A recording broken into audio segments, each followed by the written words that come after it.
Hey salut, alors aujourd'hui je vous retrouve, attendez je vous dis, on est le 26 octobre et je vous fais mon bilan de mon mois d'octobre parce que c'est une catastrophe. Alors c'est pas une catastrophe en soi, mais j'ai eu beaucoup trop de lectures où j'ai abandonné ma lecture parce que je ne rentrais pas dedans et j'y arrivais pas. Du coup ça m'a mis un petit peu dans une panne de lecture parce que je n'arrive pas à trouver un livre où je vais le dévorer en fait, je n'arrive pas à en trouver. Et du coup là je vais vous parler des livres que j'ai lus et des abandons que j'ai fait ce mois-ci.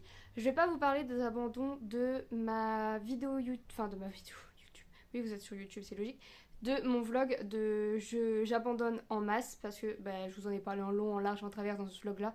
Donc je vous en parlerai pas, je vous mettrai le lien en barre d'infos si vous voulez voir les romans que j'ai abandonnés durant ce vlog. Et là je vais vous parler des livres qui étaient dans ma palle d'octobre, les livres que j'ai rajoutés et que j'ai réussi à lire et ceux que j'ai pas réussi. Et ce mois d'octobre a très bien commencé avec un manga qui se nomme L'Atelier des sorciers de Kamome Shirahama aux éditions Pika. Et on est sur l'histoire de Coco qui rêve d'avoir des pouvoirs magiques, sauf que dans son pays, dans son monde, les pouvoirs magiques sont donnés aux personnes dès la naissance. Donc on est choisi pour avoir des pouvoirs magiques et ça s'arrête là. Une personne qui n'est pas née avec des pouvoirs magiques ne peut pas avoir de pouvoirs magiques. Sauf que Coco va avoir la visite d'un sorcier un jour chez elle parce que sa mère tient une boutique de tissus ou de couture, mais je crois que c'est tissu, enfin bref, c'est tissu couture quoi. Et donc le sorcier va utiliser la magie et Coco va l'espionner et va comprendre comment on utilise la magie. Et c'est comme ça qu'elle va pouvoir réaliser son rêve de devenir magicienne sorcière. Donc on a des petites épreuves pour devenir magicienne et on a aussi la jalousie des sorcières qui, elles, sont devant Coco et lui disent « Excuse-moi, mais tu es une humaine, tu n'as pas reçu de pouvoir magique dès la naissance, tu n'as pas à avoir des pouvoirs magiques, tu n'as pas à être l'apprenti du sorcier. » Et donc elles vont lui faire mener des petites épreuves pour pouvoir montrer qu'elle est légitime dans le fait d'avoir des pouvoirs magiques. Il n'y a plus de lumière, je crois que je vais ouvrir. Je reviens. Comme ça, on est à peu près bien, je trouve. Bref. Donc, c'est un petit manga qui est vraiment très mignon, que j'ai adoré ma lecture et qui est parfait pour le mois d'octobre. Donc, je vous en conseille fortement la lecture. Il a aujourd'hui 14 tomes de sortie. Je ne sais pas si elle est terminée ou non, mais en tout cas, il y a 14 tomes. Un autre livre que j'ai adoré, et là, je me suis dit que mon mois d'octobre ne pouvait pas mieux commencer. Il s'agit des Sœurs Hollow de Crystal Sunderland aux éditions Rajo. Et là, on est sur l'histoire de Iris Hollow qui a 17 ans et qui vit seule avec sa mère et qui a plein de secrets. Parce que un jour de Nouvel An d'ailleurs, Iris et ses deux sœurs, donc Vivi et Grey, si je me souviens bien, disparaissent soudainement en quelques secondes. Leurs parents sont en train de fêter le Nouvel An avec les petites filles, ils regardent les feux d'artifice et la mère va se tourner vers son mari pour lui faire un bisou pour fêter le Nouvel An, ce qui est normal. Et en une seconde, les jeunes filles vont disparaître. Donc là, on va essayer de comprendre le mystère de leur disparition puisqu'elles vont disparaître un mois sans laisser de traces et lorsqu'elles vont réapparaître, elles vont pas se souvenir de ces 30 derniers jours qui se sont écoulés. Elles vont pas se souvenir de qui les a kidnappées, elles se souviennent pas de comment elles ont été kidnappées, ce qu'on leur a fait, si on les a torturées ou non, puisque elles reviennent avec aucune trace de malnutrition, aucune trace de violence, de torture, rien, elles reviennent en très bonne santé, avec juste les cheveux blancs et une cicatrice en forme de croissant au niveau du cou, et c'est la seule chose qui change de avant et après leur disparition. Et donc leur père va devenir complètement fou en disant que non, ce n'est pas ses filles parce qu'elles n'ont pas du tout le même regard, les mêmes cheveux que ses filles. Et donc là, il va y avoir plein de petits secrets qu'il ne faut pas que je vous dise parce qu'il vaut mieux rentrer dans ce roman sans savoir à quoi on s'attend. Enfin, il faut vraiment pas connaître trop l'histoire pour pouvoir la savourer et pouvoir comprendre tous les secrets qu'il y a et tout ce qu'on va y découvrir. Vraiment, il faut le vivre à fond sans rien savoir. Parce que vraiment, moi, je l'ai pris juste pour sa couverture et j'ai pas lu le résumé. Et vraiment, j'ai bien fait parce que l'histoire est incroyable et il faut la dévorer sans avoir lu le résumé. Voilà. Bref, ça fait 2 fois que je le dis. J'ai lu ceci. J'ai mis une note de 3 étoiles. Mais non, 3 étoiles sur Babelio et plus j'y pense, plus j'ai envie de mettre 2 étoiles.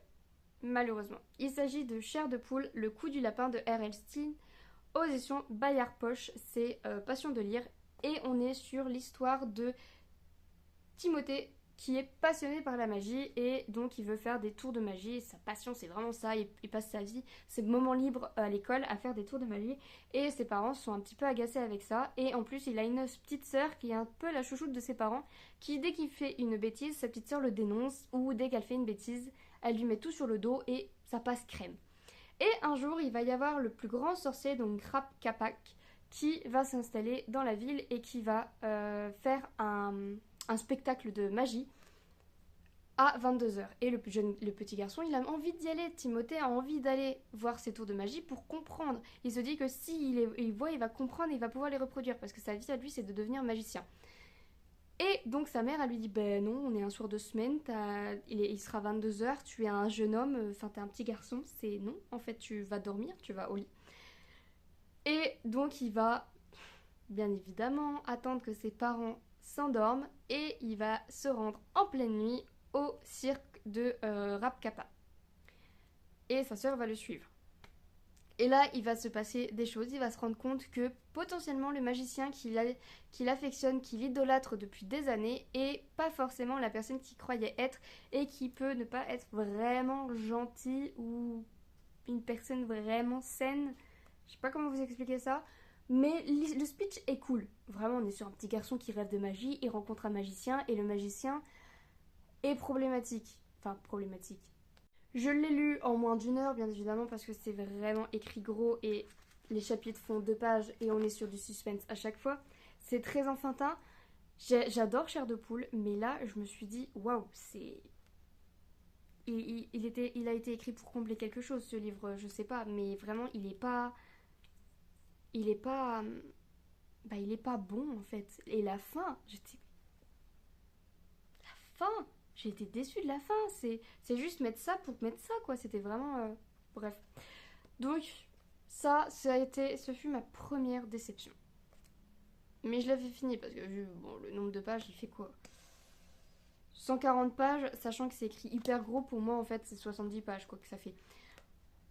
Voilà, donc ce fut ma première déception. Il est maintenant sur Vinted, si vous le voulez, il est sur Vinted. Parce que maintenant, tout ce qui est livre que je n'aime plus, enfin que j'aime pas, ou noté moins de 3 étoiles, ça vire. Ensuite, mon premier abandon, et j'ai laissé le marque-page, même pas, j'ai pas laissé le marque-page. Mon premier abandon, c'est la promise au visage de fleurs de Rosani Chokshi, je ne sais pas comment ça se prononce, aux éditions Sabran. Et heureusement, c'était un livre que j'ai emprunté à la médiathèque. Alors, l'histoire était géniale. Vraiment, tous les contes de fées ont une fin. Il était une fois un homme qui croyait aux contes de fées. Et on est sur un homme qui rencontre Indigo Maxwell Castagnada. Et il est fasciné par elle et tout ça. Donc, on est sur une romance de fascination. J'ai perdu un ongle. De fascination. Enfin, une romance très. Avec du désir, de la tension, de la passion. Mais en fait, j'ai pas réussi à me mettre dans le style d'écriture qui est assez.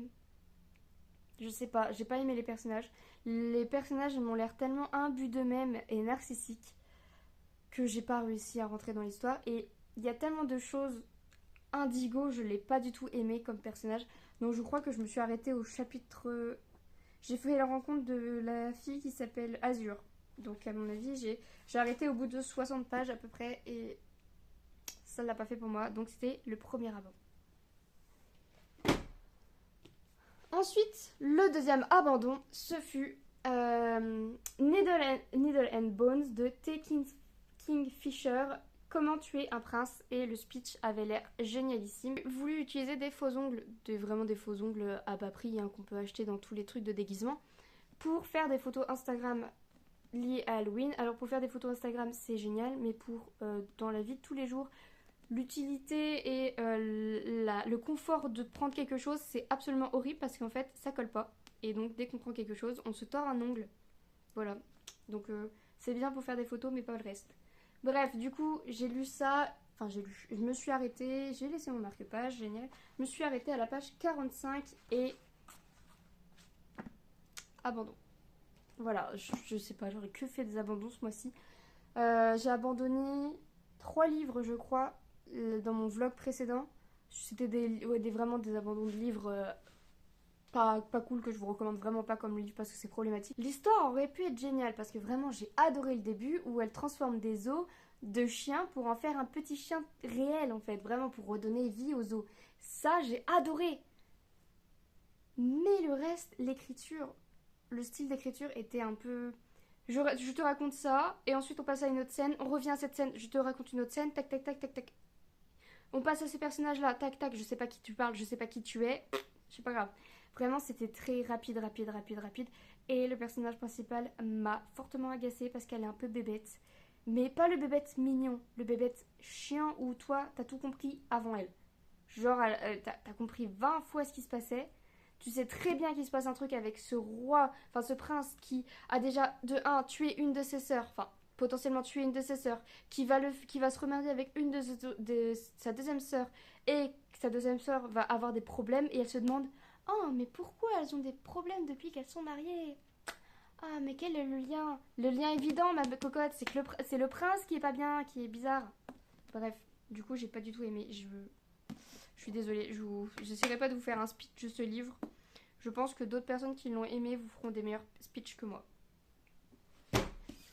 Ensuite, alors là, mon mois d'octobre fut un tout petit peu plus sauvé par un Marc Lévy. Je me suis dit, on n'a que des déceptions pour l'instant, autant aller dans de la lecture qu'on aime.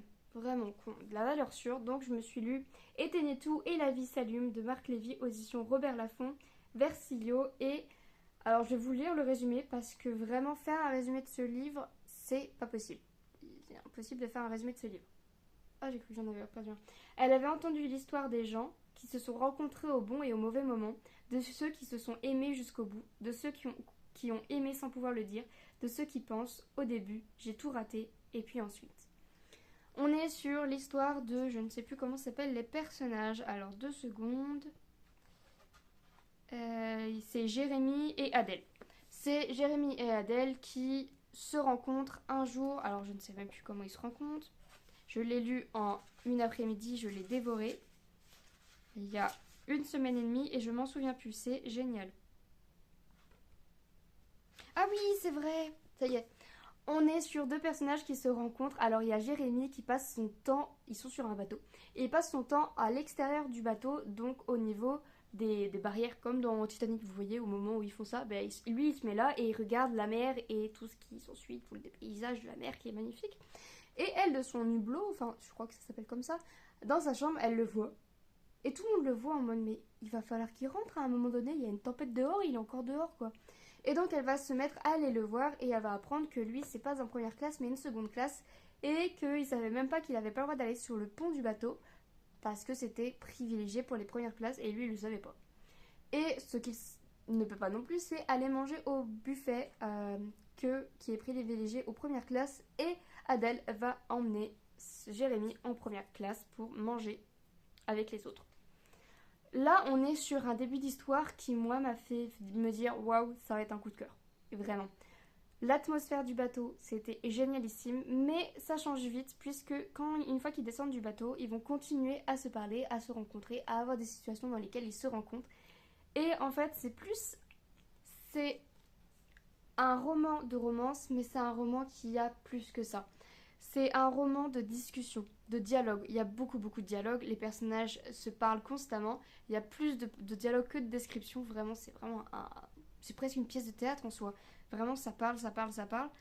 Et ils ont des conversations profondes, des choses qui sont vraiment très intéressantes. Et il y a aussi une discussion sur l'amour lié à l'âge, les différences d'âge entre l'amour et si c'est possible. Et voilà, mais vraiment, ça se dévore en allez, 2 heures, c'est vraiment en 2 heures, c'est fait quoi. Il a 200 pages, mais c'est vraiment écrit comme ça. Et comme c'est presque que du dialogue, ben, c'est vraiment rapide à lire. Bon, là, je vous montre des pages où il y a de la description. Comment me faire mentir? Non, mais.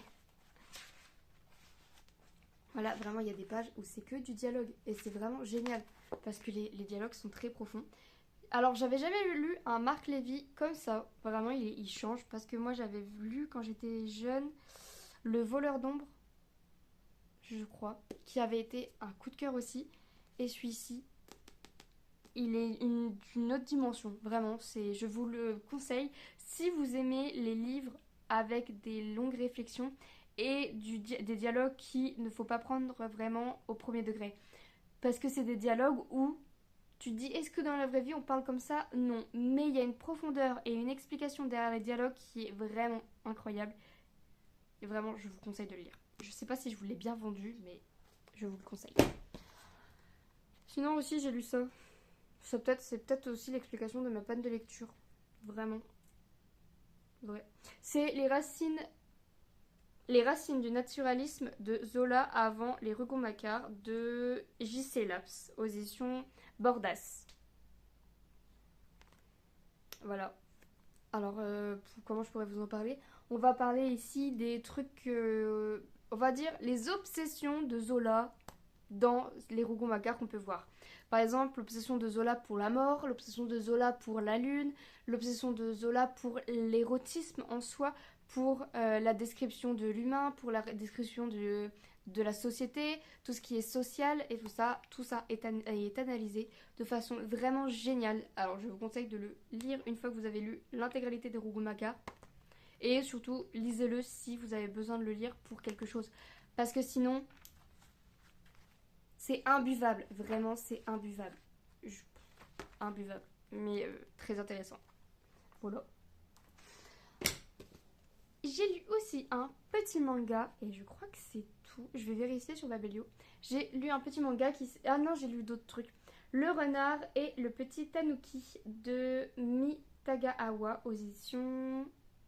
Mais je le tiens à l'envers. Aux éditions Kion Kizuna. Je crois que ça se dit comme ça. Je me gratte le nez. Je pense que ça se dit comme ça. Et vraiment, on est sur des images vraiment toutes douces. C'est vraiment tout coucouning, tout mignon, tout choupi. Regardez-moi, la petite tête, il est trop beau. Vraiment, il est trop choupi. Et donc, on est... Oh, bah, je vais vous lire le résumé, ce sera plus simple. Il était une fois Sanzo, un renard surpuissant, craint de tous les animaux, qui semait la terreur sur son passage. À tel point que les dieux, pris d'une vive colère, le plongèrent dans un profond sommeil, 300 ans plus... Enfin, un profond sommeil. 300 ans plus tard, à notre époque, il décide de se l'en sortir, à une condition. Privé de sa force destructive, le voilà chargé d'une mission spéciale, élever le petit tanuki, Monpachi, pour faire de lui un digne serviteur de la déesse du soleil. C'est vraiment tout mignon, tout... Vraiment, c'est du mignon cocooning. Il y a des petites scènes de petits combats, mais ça reste hyper mignon, hyper touchant. Et attendez, si là, je vous ai pas donné envie de le lire. C'est vraiment, mais vraiment trop chou.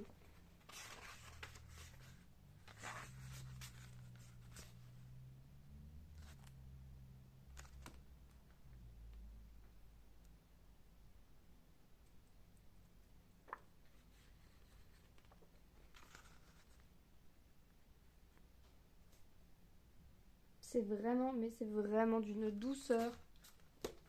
Je vous le conseille. Et un roman, une saga conseillée maintes et maintes fois par mon copain que j'ai enfin lu. J'ai enfin lu le tome 1. Alors, je vais vous montrer un truc, vous allez mourir. Il me les a prêtés dans cet état. Regardez-moi ça. Voilà, comment on peut rendre un livre dans cet état? Bref, bon, c'est pas mes livres, c'est pas mon livre, c'est celui de mon copain, donc je vais pas faire d'arrêt cardiaque, mais par contre le problème c'est que je l'ai adoré, donc j'aimerais bien l'avoir dans ma bibliothèque. Mais pas dans cet état, c'est hors de question. Et j'ai vu que Albin Michel avait sorti une nouvelle édition avec des couvertures. Oh, elles sont trop belles. Vraiment, elles sont trop belles. Je vous mets quelques couvertures ici parce qu'elles sont trop belles. Les anciennes, elles sont pas tétées. Bref, donc on est sur l'histoire de la planète qui reprend ses droits. C'est Autre Monde, l'Alliance des Trois, tome 1 de Maxime Chatham. Connu et reconnu et connu, vous connaissez Maxime Chatham, c'est sûr. Personne ne l'a vu venir. La grande tempête, un ouragan de vent et de neige qui plonge le pays dans l'obscurité et l'effroi.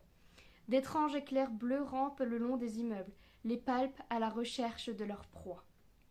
Quand Matt et Tobias se sont éveillés, la terre n'était plus la même. Désormais seuls, ils vont devoir s'organiser pour comprendre, pour survivre. Du coup, pour vous faire un petit résumé, parce que le résumé dit pas grand-chose, à part nous mettre littéralement, nous donner l'envie de le lire. Matt se réveille un matin et le monde a complètement changé. La ville qu'il connaît n'est plus la même et elle est parsemé d'éclairs bleus qui se promènent et qui rôdent. Les adultes ont complètement disparu et ils se retrouvent tout seuls avec Tobias et d'autres enfants et ils vont devoir comprendre pourquoi le monde est devenu comme ça. Sauf que pendant leur quête de comprendre pourquoi le monde est devenu comme ça, ils vont se rendre compte que certains adultes n'ont pas totalement disparu et certains adultes sont devenus des monstres qui veulent tuer les enfants. Voilà. Donc, on est là sur une survie, une dystopie, une post-apocalyptique même, et avec des enfants qui vont essayer de survivre à toutes ces modifications de la nature et à survivre et à surtout réparer les erreurs que les adultes ont fait. Ça, c'est une saga écologique que je vous conseille fortement, mais vraiment fortement. Je suis vraiment contente que mon copain ait insisté pour que je la lise. Après, j'avoue que de moi-même, je la connaissais, parce qu'à sa sortie, ça avait fait quand même grand bruit. On est sur... Wow, 2008, incroyable. Voilà, on est sur une sortie de 2008, mais à chaque fois qu'il y avait un tome qui sortait, je crois que ça faisait beaucoup parler sur les réseaux sociaux. Donc j'en avais entendu parler et c'était déjà dans ma wishlist. Mais vraiment, je le conseille. Et je pense que je vais en faire un vlog des prochains tomes que je vais lire. Et oui, au final, je me souviens que je n'avais pas que lu ça. J'avais lu aussi La boutique des ténèbres de Vincent Mondio aux éditions Actes Sud. Une bande dessinée chez Actes Sud. Moi, je l'avais pas remarqué, tiens. Elle est sortie le 1er octobre 2025, donc c'est une toute nouvelle, et c'est 13 récits où l'étrange et le paranormal sont le maître mot. Une vieille boutique près d'une école avec ses objets bizarres en vitrine qui aimantent le regard des enfants. Celui qui y entre pourra trouver ce dont il a besoin ou ce dont il a envie. L'objet ramène à ses peurs ou écho à ses espoirs, et que dire du vieux marchand qui ne dit pas grand-chose mais devine tout de chacun. Poussez la porte de cette étrange boutique, vous allez être surpris. Vraiment, on est sur une atmosphère parfaite pour Halloween. Vraiment, si vous cherchez une bande dessinée assez sombre qui se lit très vite avec des récits différents qui s'achèvent soudainement sans qu'on sache vraiment ce qui va devenir des personnages et qui, enfin, on sait ce qui va devenir, on sait ce que deviennent les personnages puisque c'est subtilement dit. On va dire que c'est implicite dans l'explication. Et que parfois certains récits font écho à ce qui est arrivé aux enfants avant. Et vraiment, on est sur des objets qui peuvent potentiellement être hantés, sur de la peinture hantée. Ça fait que une fois qu'on a peint les murs de cette peinture fantomatique, on se retrouve à avoir des fantômes qui essayent de nous attraper en pleine nuit. C'est flippant, vraiment c'est flippant. On a une boîte qui peut potentiellement tout manger et grossir. Vraiment, c'est vraiment pardon, la lumière... C'est très glauque, mais en même temps, vraiment très beau. C'est un très beau récit. Et je pense que, je n'ai pas analysé tout, mais je pense que sous ces récits, il se cache des messages et des mots et plein d'autres explications que moi je n'ai pas vues et que peut-être avec une relecture, je comprendrai mieux. Et je pense que je vais le relire en connaissant à chaque fois ce qui va arriver. Peut-être que potentiellement j'arriverai à comprendre le sous-entendu de chaque histoire parce que vraiment elles ont l'air plus profondes que ce qu'on pense. Donc voilà, ce mois d'octobre a été un petit peu catastrophique niveau lecture. D'habitude j'ai beaucoup de coups de cœur parce que je suis assez bon public au niveau des lectures, mais là j'ai eu beaucoup d'abandon. Et encore je vous ai pas parlé des 3 autres que je vais abandonner, mais si vous êtes curieux, c'est des romances connues, vraiment très connues, de Audrey Carland, ou Carlan, je ne sais pas comment ça se dit. Par exemple, Calendar Girl, janvier, que j'ai lu en vlog et que vraiment je me suis demandé pourquoi les femmes avaient lu ceci, sachant que chaque phrase, chaque situation est problématique du point de vue de la vision de la femme. Vraiment, la vision de la femme dans ce truc, mais... Voilà, bref. Ma lecture en cours actuellement, c'est celle-ci. C'est Les fantômes d'Avelyn Jones de Phil Ikes aux éditions Saxo. Et je vous avais fait un post sur Instagram qui a plutôt bien marché, étonnamment. Voilà. Pour vous parler de cette lecture en cours qui est vraiment géniale. On est sur une atmosphère Halloween comme on aime. Attendez, j'en suis où? J'ai mis un ticket de caisse de pizza. J'en suis à la page 125 et vraiment j'aime beaucoup. C'est de l'horreur jeunesse mais qui est vraiment bien. J'arrive à avoir des sacrés frissons alors que c'est quand même de la jeunesse. Il y a mon chat qui dort, j'ai envie de faire la même. Et du coup, une fois que j'aurai lu Les fantômes d'Aveline, ma prochaine lecture sera The Wicked Deep, La malédiction des Swan Sisters de C.A. Ernso aux éditions Rajo, qui aussi avait fait un grand bruit à sa sortie sur les réseaux sociaux il y a de ça très très longtemps, vraiment très longtemps. Très longtemps, oui, 2010, 2018. 2019 pour le 2018 pour le texte original, 2019 pour la traduction. Et ça fait depuis sa sortie que je rêve de le lire et donc je l'ai emprunté à la médiathèque et il est temps de le lire. Et voilà, c'est tout pour cette vidéo. N'hésitez pas à me dire en commentaire si vous, votre mois d'octobre, s'est passé mieux que le mien parce que franchement, je suis un peu déçue de mes lectures. Je suis déçue d'avoir abandonné autant de livres qui pour moi avaient l'air d'être génialissimes. Mais bon, ça arrive. Il y a des mois comme ça où potentiellement, si je les lis un autre mois, je suis sûre que ça pourrait être des lectures agréables. Mais ce mois-ci, c'était pas le moment. Donc je pense que j'en retenterai plusieurs. Surtout le visage de la promise, la promise au visage de Fleur, que lui vraiment j'ai envie de retenter un jour, peut-être. Si le personnage m'agace moins. On verra bien. Et voilà, n'hésitez pas à me dire en commentaire si vous avez eu un octobre plus simple que moi, vos lectures, vos coups de cœur de ce mois-ci, et si vous avez lu des livres qui sont passés dans mes lectures d'octobre, et si vous les avez plus appréciés que moi. Ou si vous les avez pas aimés. C'est possible, comme ça on pourra discuter du fait qu'on n'avait pas aimé. Je vous fais des gros bisous, n'hésitez pas à liker, commenter et à vous abonner.